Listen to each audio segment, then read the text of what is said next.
Eddie, I remember when you came to Manhattan, rooftop New York City, to launch DAZN, the $1 billion budget, and like how, and now we're here where in America all promoters are struggling with the sport pretty much. I mean, we had some big fight, Ryan and Tank, but you know, it's not 2002. It's 2025. So what do you think about? I imagine you surely didn't envision this playing out 7 years later. Like, what do you think of that? What, in terms of his excellency? Yes. And that? Yeah. I mean, let's be honest. I think, has there ever been a better time for boxing? I don't think so.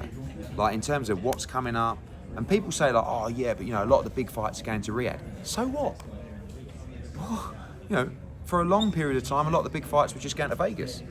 So wherever the big fights are happening, as long as they're happening, the sport is thriving. And we're seeing that in terms of the interest. Now, it's very important to make fights like Boots against Stanionis, like Benavidez Morel next week, like Gervonta Davis in March, you know, like Canelo Crawford. As long as we keep the big fights coming to America as well, we should be embracing what we're seeing around the world. Like that Feb 22nd card, like if I did that card, we might go out of business.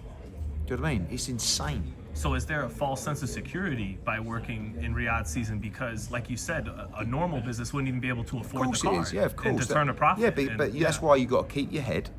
You got to keep driving to deliver top quality shows, but with a business model that works. Because otherwise, if it becomes a dick measuring contest, then you're going to go out of business. In this business. Well, yeah, but it can't now. Yeah. It can become one with me and Bob and Al, but it can't become one with me and Turkey.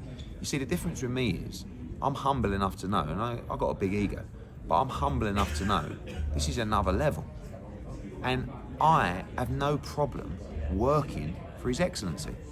If he asked me to clean his shoes, I would probably do it. That's a bit much, Eddie. No, but I'm humble enough to know, Sean. Like, I know what the opportunities are for the fighters and me personally and the business, and I like it. Do you know what I mean? And some people will say, "Oh, you sell out." No, but that's just life. Like, that's the way I've been brought up. Understand the opportunity and work for the money, for the opportunity. And the money and the opportunity for boxing is incredible. And I don't mind being like, you know, look at Feb 22nd. I've got Bivol fighting Beterbiev. I've got Shakur fighting Schofield. I've got Callum Smith fighting Boatsy. And I've got Madrimov fighting Ortiz. They are all making fortunes. And I'm going there, I'm doing my job, I'm promoting the show. It's not my show. Matchroom are doing very well. The fighters are doing incredibly well. The card's incredible. The fans are winning. Yet still people want to fight against it like it's something that's bad. It's like people like Gervonta and stuff like that. Oh, you lot going over to London, kissing Turkey's arse. I'm not doing that. It's like, you know, in that room, in the Ring magazine, there is a real feeling of people coming together. I know that not everyone's always going to like each other, but look at me and Frank Warren, all of a sudden, like, we actually get on. We're making fights together away from Riyadh season. You know, even had a conversation with Oscar. You know, it was reasonably pleasant. You got Richard Schaefer in the room. You got Bob Arum in the room. You got all these people, and it's like when you actually spend time with people in boxing, you realise that you do have that common theme that you love the sport. Mm-hmm. Do you know what I mean? So actually, you're not that different. You may have different character traits, but we're all the same. We all love boxing.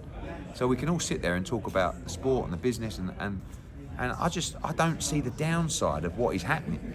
Do you know what I mean? Some people try and find that downside all the time. But what?